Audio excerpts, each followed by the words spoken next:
Hey, okay, Chris Hagan here.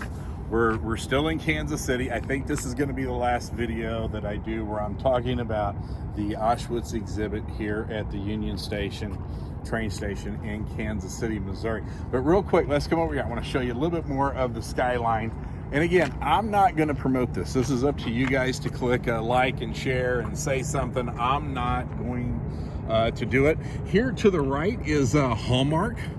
Obviously had a Hallmark store for 37 years, so we were up here quite a bit, and very, very proud, family owned, one of the largest corporations in the world. It's completely family owned. Over here we got the Western Auto sign. I don't know if there's any Western Autos left in the United States, but the people in Kansas City take a great deal of pride in that sign. It gets lit up at night. It is absolutely beautiful.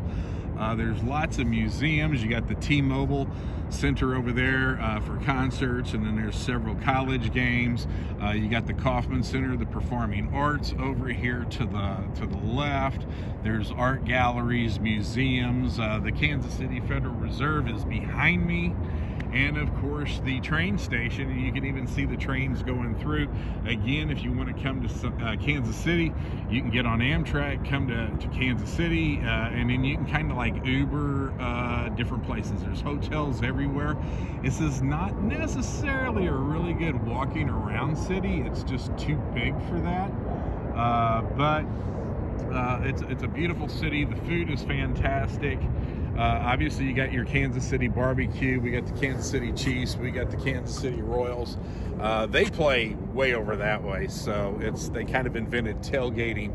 In St. Louis, our stadiums are right downtown, so you park and you do everything while you're downtown. Back to the Auschwitz exhibit, and while I'm not promoting it, I'm going to let you press like, I'm going to let you press share, I'm going to let you say whatever it is you want to say. I'm not going to comment on it.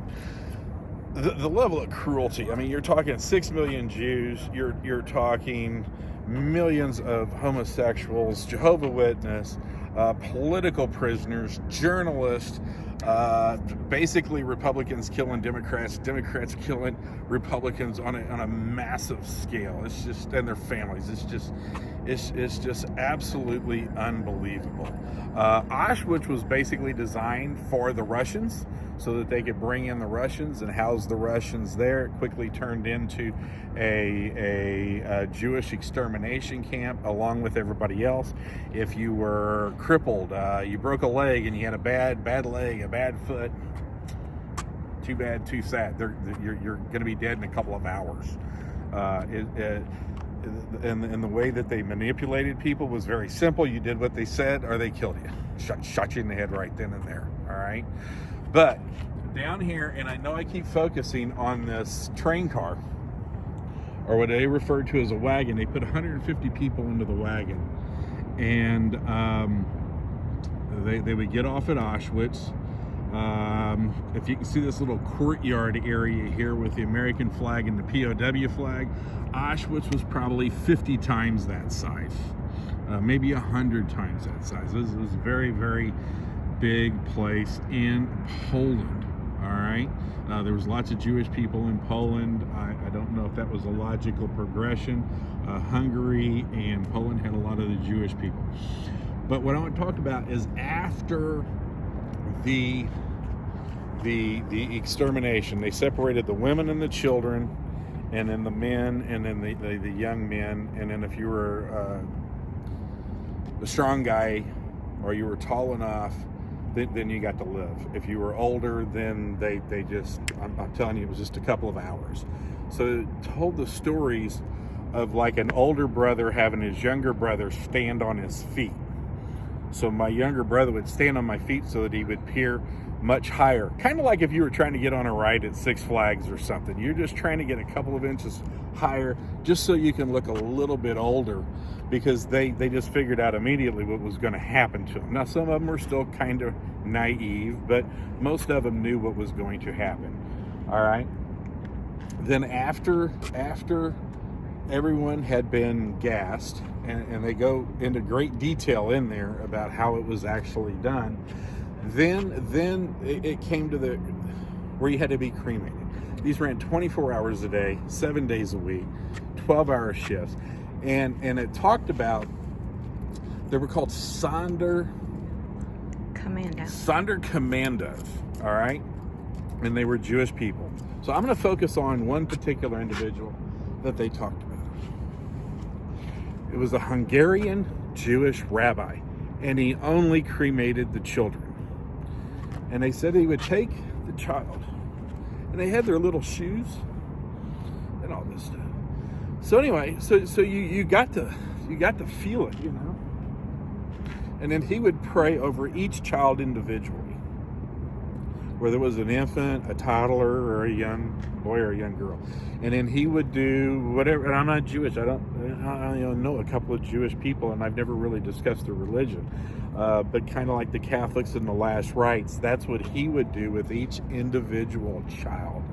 And he was, during his 12-hour shifts, he was the only one allowed to touch the children as he blessed them and prayed to God for their souls.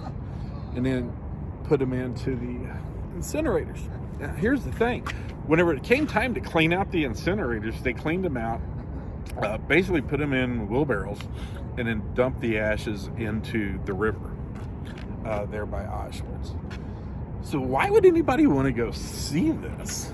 Why? I mean, you know, why would we want to do this? I mean, this is very emotional. You can't sleep the night after. So like I say, you come here, you really need to spend the night so you can kind of digest it. You're not going to want to go to the movies. You're not going to want to talk at dinner or anything else. But it did happen, and it will happen again, and it has happened again. I mean, you look at what went on in Yugoslavia. You look at, you know, the Serbians, and you look at what happened in Rwanda. I mean, these things are going to happen. Will it be on this scale? They had charts of how they figured out your nationalities, how they figured out your sexual orientation, how they figured out your religion. My wife is holding my iPhone 11. It's listened to every word that I've said. Every video I've ever done is going into a computer where they're looking for keywords and everything. Literally, just because I'm posting a video like this, maybe I will have to answer for this 10 years from now. I don't know.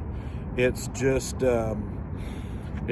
absolutely crazy what technology we have today versus what the Nazis. And again, you got to separate the Nazis from the Germans. All right, it's just different.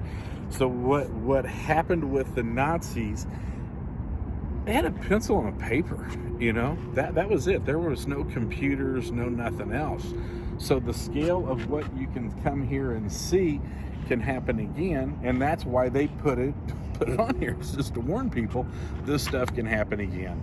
Anyway, if you just come up here for a football game, or you just come up here for a baseball game, or to attend a soccer game, they got a great soccer team here, or any of the museums. Kansas City is a great, beautiful place, and we're going to end it with the part of this memorial here that was built in honor of World War I, which ended in 1919, and this was built in 1921. Again, Chris Hagen, thank you very much for watching. Hopefully it's not too boring and depressing for you, because it is history and it did happen. And for the people that say it didn't happen, by all means, come here and see it, and see if it changes your mind. Thank you very much. Please press like and share.